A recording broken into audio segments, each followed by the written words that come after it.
the received wisdom on Hegel really is that he's a thinker of synthesis, that we move in his thought from thesis to antithesis to synthesis, and the engine for the movement is that we encounter a contradiction, we move forward by solving the contradiction.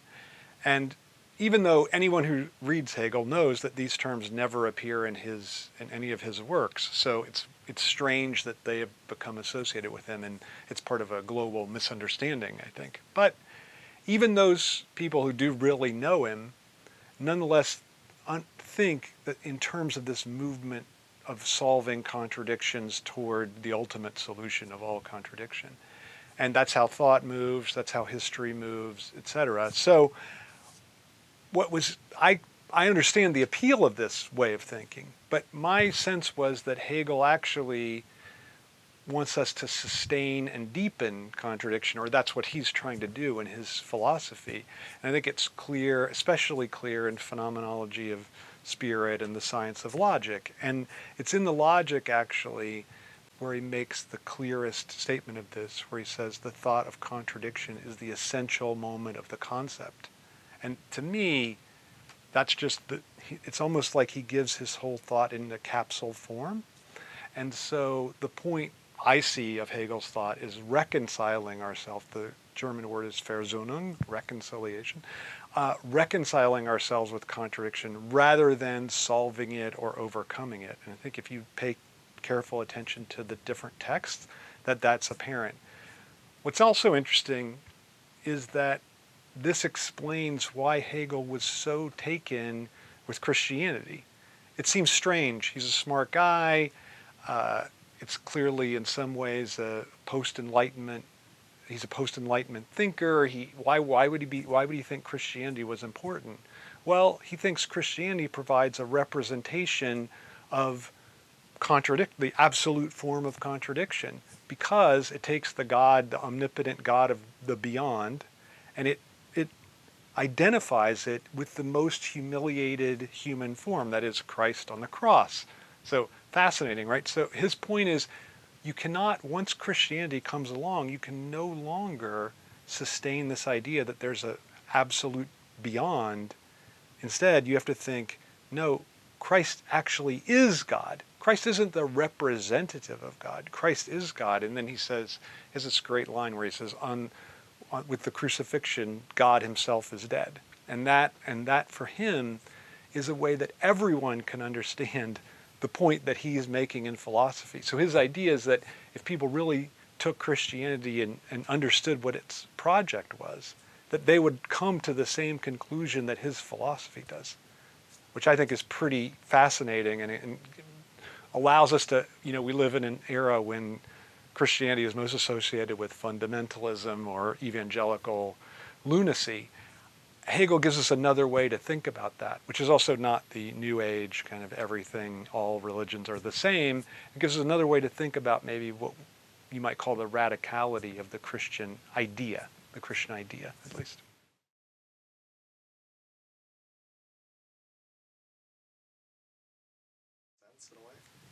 Well, there's a clear problem with affirming contradiction, or at least a clear apparent problem, because I don't think ultimately there's a problem. The worry would be that Hegel ends up being like either Donald Trump or Walt Whitman. So Donald Trump will say one thing one day and say another thing the next, or sometimes within the same interview, he'll say contradictory things. And that's part of the way he functions as a fantasy for people like that. And it allows him to say anything and not to have a position, or an explicit position. Or Walt Whitman, in Song of Myself, he says, do I contradict myself? Very well, then I contradict myself. So, I mean, clearly a philosopher cannot hold that position. That would be a problem. But I think Hegel doesn't, his idea of contradiction is not that of Whitman or Trump. So his idea is that we actually cannot violate the principle of non-contradiction, which is a principle developed first by Aristotle and then elaborated on by Leibniz, classical logical principle. And his idea is that we can't do that. We can't say this thing is true and this thing is false at the same time. But what we can do is, his idea is that if we follow the principle of non-contradiction out to its end point, then we end up with a contradiction. So I find that a pretty amazing insight, that actually hewing closely to the principle of non-contradiction results in contradiction. Contradiction is Hegel's name for our inability to identify anything, or for anything to identify itself. So I want to take, the famous, this is Aristotle's famous example, Socrates is mortal. So I'm going to just update it for our time with a Star Trek example. Leonard Nimoy is mortal. Leonard Nimoy is mortal. So Hegel would say that's ultimately a contradictory statement, because there are two different things, Leonard Nimoy and mortal, and yet they're the same. So famously, Bertrand Russell said, Hegel doesn't understand the way predication works, because that's a statement of predication. Mortal isn't supposed to be Leonard Nimoy, it's a predicate of Leonard Nimoy. It's something that he is, like Vulcan, mortal, dead now. So that's a predicate.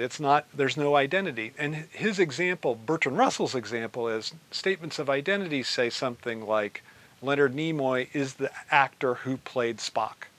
That wasn't Bertrand Russell's example, but his example was Scott is the author of Waverly. So I like my Spock example better. But Hegel's point is actually, we can't have this distinction between statements of predication and statements of identity doesn't really hold. So every statement of identity actually relies on a series of statements of predication. So that's why difference, and Russell admits statements of predication, if you predicate something, that introduces difference. But if you say every statement of identity has to really rely on predication, then you're saying all identity involves difference. That's Hegel's point. So the example would be, we'll come back to the Leonard Nimoy example. If I say Leonard Nimoy is the actor who played the character Spock on Star Trek, I have to think of all the predicates involved in that. I have to know what it means to be an actor. I have to know who played the other parts. I have to know what Star Trek is. So Hegel's point would be there's all this predication involved just to understand this simple statement of identity. And the reason I like this example is Leonard Nimoy, when he decided to actually identify himself and he wanted to say, look, I'm not just this guy that played Spock, because he was actually the one guy on Star Trek who was a good actor, and it was unfortunate he got pigeonholed. He wrote a book called I Am Not Spock. And so it's a perfect Hegelian gesture, because you can only identify yourself through negativity or through this act of negation.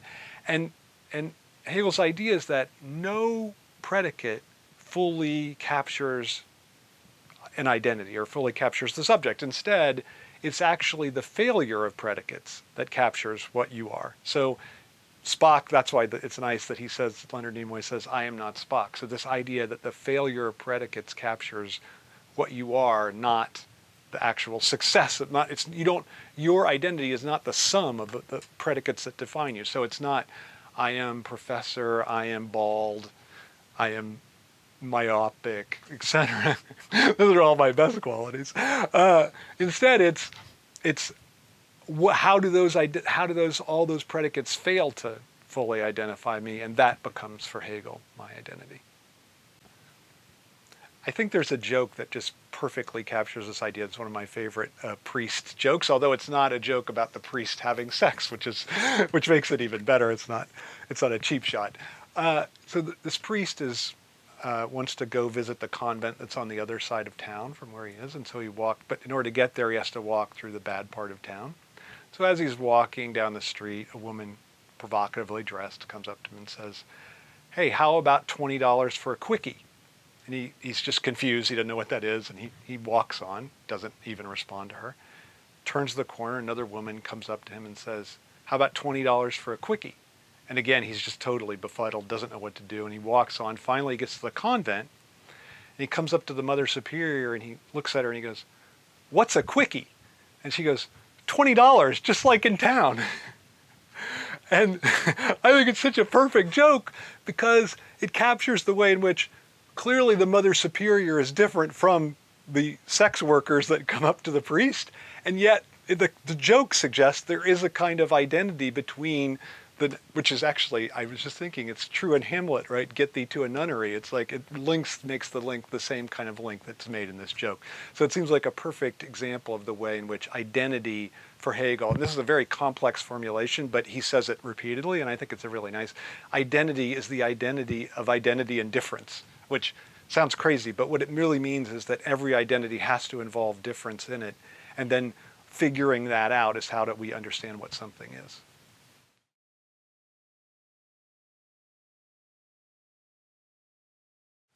I think the primary way we avoid confronting contradiction is by thinking about it in terms of opposition.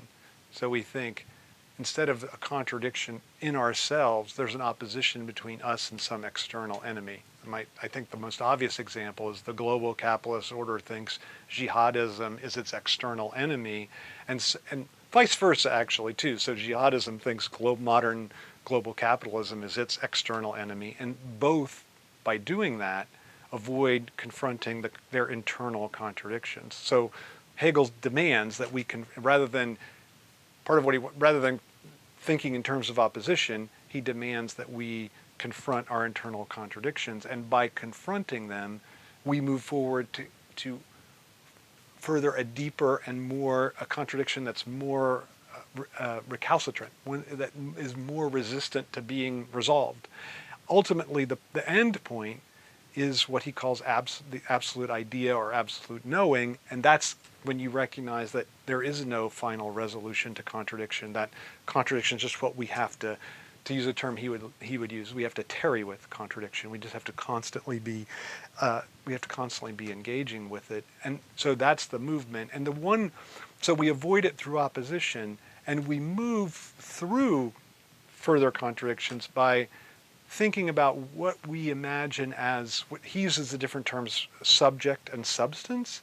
And so substance is what is independent and undivided, and subject is what is dependent and divided.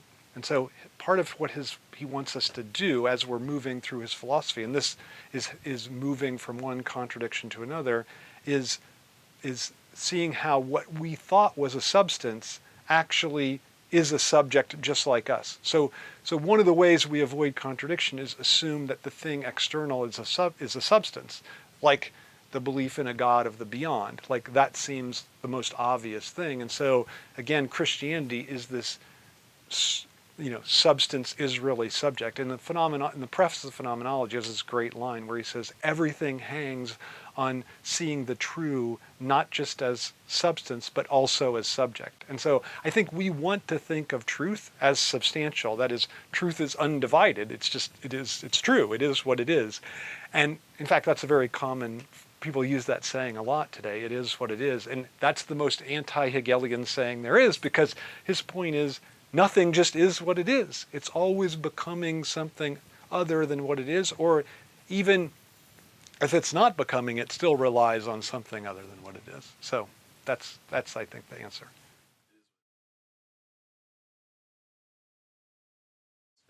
So because we speak and think, we have the ability not just to succumb to contradiction, but to actually apprehend it.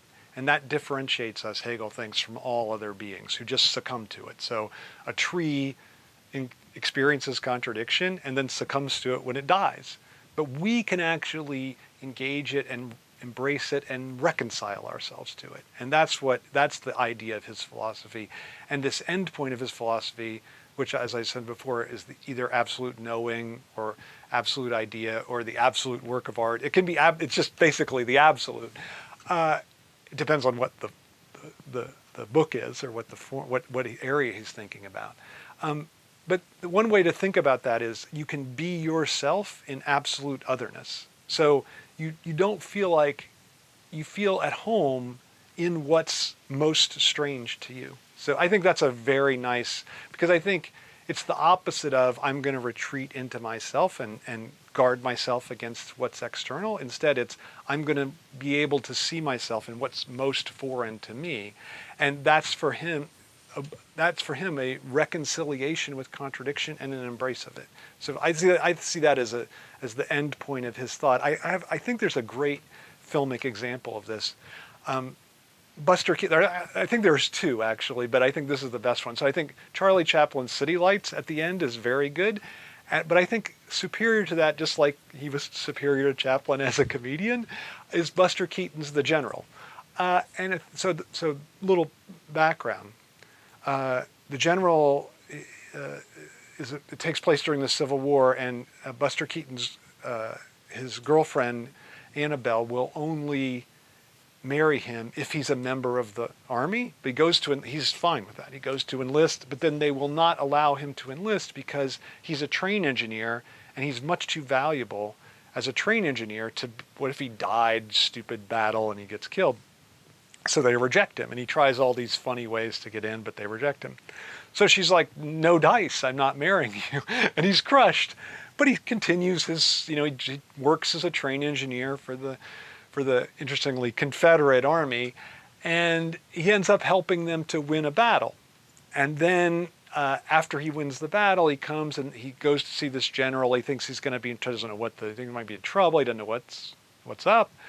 And the general actually makes him an officer in the army. And there's this nice, it cuts right to Annabelle, and she's like, and she runs up to him, and it's clear she's going to marry him. And he walks with her over to the train, gets ready to kiss her, I assume for the first time, or at least the first time as a fiance. And then all of a sudden, because he's an officer, all the other enlisted guys come walking by, and they all salute him.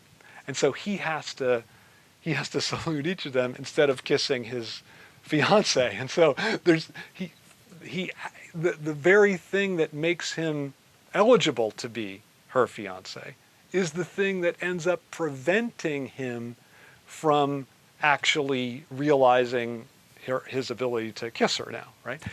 And then the end, he finally, and I think the end, you might think it's a compromise because he does successfully kiss her, but he successfully kisses her by kissing her and saluting at the same time. So you might say, well, wait, that's the bad Hegelian idea, that it's a synthesis. But instead no, he can't fully enjoy kissing her because he's got this, the interruption ends up being part of the kiss. The obstacle, this is, I think, this is what the absolute is. The obstacle is put into the thing. And that is, I think, absolute understanding and absolute knowing that Keaton comes to at the end of The General, which is why I think The General would be, to my mind, the greatest example of Hegelian absolute idea, perfectly sort of realized in cinema. So maybe the clue to why people haven't understood Hegel properly is that they haven't understood The General properly, or maybe they haven't seen The General enough.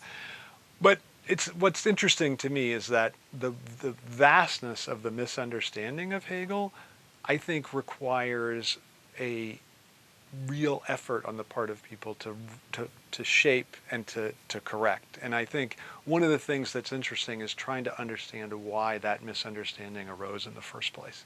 And that's one of the things I really think is important to think about.